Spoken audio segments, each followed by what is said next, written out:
रोशनपुर नाम के गांव में चंदा और शांति नाम की जिठानी और देवरानी रहती थी। चंदा का पति बहुत पैसे वाला था।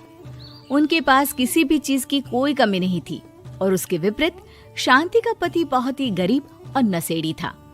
शांति चंदा के घर में काम करके अपना घर चलाती थी।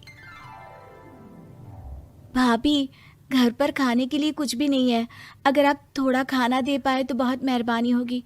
मुझे जो भी पैसे मिलते हैं वो तो आपके देवर नशे में उड़ा देते हैं। ये तुम लोगों का ना रोज रोज का ड्रामा हो गया है। अब देवर जी कमाते नहीं है तो मैं क्या करूं? तुम्हारा पति तो तुम्हारी सारी कमाई दारू में उड़ा देता है। रहने दो भूखा उसे। अरे ऐसे मत बोलिए भाभी, आप तो जानती ही हैं कि वो मन के कितने साफ हैं, पर इस बेरोजगारी के कारण उन्हें दारू पीने की लत लग गई है। अरे अपना ये रोना गाना बाद में कर लेना, पहले काम निपटा ले घर का। मेरा और टाइम खराब ना कर। जा गेहूं पीस ले, फिर तुझे कपड़े भी धोने हैं। शांति रसोई घर में जाकर गेहूं पीसने लगती है। पीसते पीसते कुछ गेहूं वहां कपड़ों में गिर जाते हैं, जिसे देखकर उसके दिमाग में एक आइडिया आता है। क्यों ना ऐसे ही थोड़े गेहूं मैं अपने पल्लू में बांधकर घर ले जाऊं, फिर एक बर्तन में जमा कर लूंगी और उसे पीसकर रोटी बना लूंगी। कुछ दिन तो ऐसे ही चलता रहा, मगर फिर एक दिन चंदा ने शांति को ऐसा करते हुए देख लिया। अरे पहले तो मुझे लगा तुम लोग बस गरीब हो, पर तुम लोग तो चोर भी हो। चोरनी कहीं की। मुझे तो लगता था तू गेहूं पिसती है, पर तू तो अपने पल्लू में गेहूं छुपा कर ले जाती है। निकल मेरे घर से। मुझे माफ कर दो भाभी, हमारे पास खाने के लिए एक दाना तक नहीं था, इसलिए मुझे ये सब करना पड़ा। अरे तुम लोग मेरे रिश्तेदार हो, इसीलिए दया कर कर तुझे मैंने अपने घर पे काम पर रख लिया, पर तू और तेरा पति हमारे खानदान का नाम मिट्टी में मिलाने पर उतारू हो चुके हैं। आपको मुझे जितनी गालियां देनी है दीजिए, मारना है तो मार भी लीजिए भाभी, पर मुझे काम से मत निकालिए। परिवार की बात है, वरना कोई और ऐसा काम करता ना तो धक्के मार कर कब से घर का बाहर निकाल दिया होता। रोते रोते शांति अपने घर चली जाती है, जहाँ उसका नशेड़ी पति कहता है, अरे कहाँ रह गई थी कामचोर? इतनी देर क्यों कर दी? आज पैसे लाई कि आज भी खाली हाथ वापस आ गई है? अपने हाथ दिखा। जरूर पैसे छुपा लिए ताकि मैं दारू ना पी पाऊं। नहीं जी, मैं आपसे क्यों छुपाऊंगी, और अभी आप दारू पीने की बात कर रहे हैं, उसी कारण तो आज हम लोगों की ये हालत हो गई है। किसी काम की नहीं है तू, बिना मार खाए समझेगी नहीं।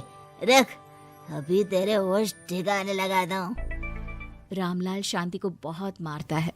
शांति का मन दुखी हो जाता है और वो गांव के तालाब के पास के एक पेड़ के नीचे बैठकर फूट फूट कर रोने लगती है। मैंने कभी किसी का बुरा नहीं किया, फिर भी भगवान मेरे साथ ऐसा क्यों कर रहा है? मैं तो रामलाल जी की फिक्र करती हूँ, फिर भी उन्होंने मुझे इतना मारा। तभी उसे एक आवाज सुनाई देती है, रोने की कोई जरूरत नहीं है बेटी, चिंता क्यों करती हो? ये आवाज कहाँ से आ रही है? शांति अपने आसपास देखती है, उसे कोई नहीं दिखता। वो ऊपर देखती है, जहाँ उसे एक छोटी सी परी दिखती है। आप कौन है? आप तो कोई परी लगती हैं।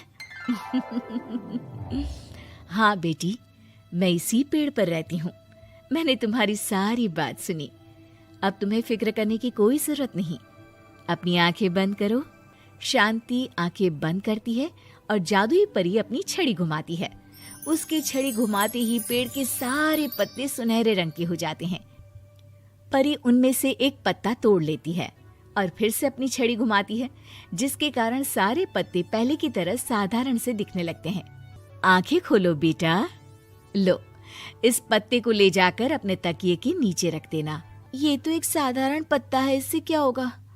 ठीक है, अगर आप कहती हैं तो मैं इसे रख लेती हूँ। शांति उस पत्ते को लेकर अपने घर जाती है और अपने कमरे में तकिए के नीचे रखकर सो जाती है। सपने में उसे वही पेड़ वाली जादुई परी दिखाई देती है। बोलो शांति, क्या चाहिए तुम्हें? मैं चाहती हूँ हम बहुत अमीर हो जाए और मेरे पति नशा करना छोड़ दे, उन्हें कोई काम भी मिल जाए। कल जब तुम सुबह नींद से जागोगी, तुम्हारी इच्छा पूरी हो गई होगी। अगली सुबह शांति नींद से जागती है, अपने आसपास का नजारा देखकर चौंक जाती है। उसके बिस्तर पर चारों तरफ सोने चांदी रखे हुए थे। हे भगवान, कहीं मैं सपना तो नहीं देख रही? इतना सारा सोना, वो भी मुझ गरीब के पास। रामलाल जी को बताती हूँ, वो बहुत खुश होंगे। शांति जैसे ही कमरे के बाहर जाती है, वो देखती है कि रामलाल सूट बूट पहने काम के लिए बाहर जा रहा होता है। मुझे शहर में एक नौकरी मिल गई है शांति, मुझे आने में देर हो जाएगी, घर का ध्यान रखना। और इस तरह शांति बहुत अच्छा जीवन बिताने लगती है। उसके पास अब किसी भी चीज की कमी नहीं रह जाती। रातों रात शांति के पास आए इतने पैसों को देखकर उसकी जिठानी उससे पूछती है, अरे क्यों रे शांति, कहीं बड़ा हाथ मारा है क्या? अचानक तुम लोगों के पास इतना पैसा कैसे आ गया? नहीं नहीं भाभी, ये सब तो जादुई परी के दिए हुए पत्ते का कमाल है। शांति जादुई पत्ते के बारे में सारी बात चंदा को बताती है, जिसे सुनकर चंदा के मन में लालच आ जाता है और वो झूठ मूठ रोते हुए उसी पेड़ के नीचे जाती है जहाँ उसकी रोने की आवाज सुनकर जादुई परी कहती है, क्या हुआ बेटा, क्यों रो रही हो? मैं बहुत गरीब हूँ, मेरे पति मुझे बहुत मारते हैं, अब मैं जीना नहीं चाहती। चिंता मत करो बेटा, अपनी आंखें बंद करो। जादुई परी चंदा को भी उसी पेड़ का एक पत्ता देती है और तकिए के नीचे रखने को कहती है। चंदा उस पत्ते को लाकर अपने तकिए के नीचे रख लेती है और अगली सुबह जब उठती है तो उसके कमरे में चारों तरफ सांप बिच्छू रहते हैं। अरे बचाओ बचाओ, कोई मुझे बचाओ, ये कैसा पत्ता है जिसे लाने के बाद उस गरीब शांति के पास तो इतना सारा सोना आ गया, और मेरे चारों तरफ ये सांप बिच्छू, अरे कोई बचाओ। चंदा अपनी जान बचाती हुई शांति के पास जाती है। चलिए भाभी, मुझे लगता है आपके घर में सांप बिच्छू को बस जादुई परी ही हटा सकती है। दोनों मिलकर जादुई परी के पास जाते हैं। ये सब तुम्हारे बुरे इरादों का नतीजा है चंदा। तुम झूठ मूठ बस पैसे के लालच के कारण यहाँ आकर रो रही थी, इसीलिए तुम्हें जादुई पत्ते ने उसकी सजा दी। अरे मुझे माफ कर दीजिए जादुई परी, मेरे मन में लालच आ गया था। अरे शांति, तुम भी मुझे माफ कर दो, मैंने तुम्हारे साथ बहुत गलत किया है, फिर भी तुम मेरी मदद के लिए आई। चंदा को अपनी गलती का एहसास हो जाता है, इसलिए जादुई परी उसके घर से सारे सांप बिच्छू को गायब कर देती है। चंदा और शांति आपस में मिलजुल कर रहने लगती हैं।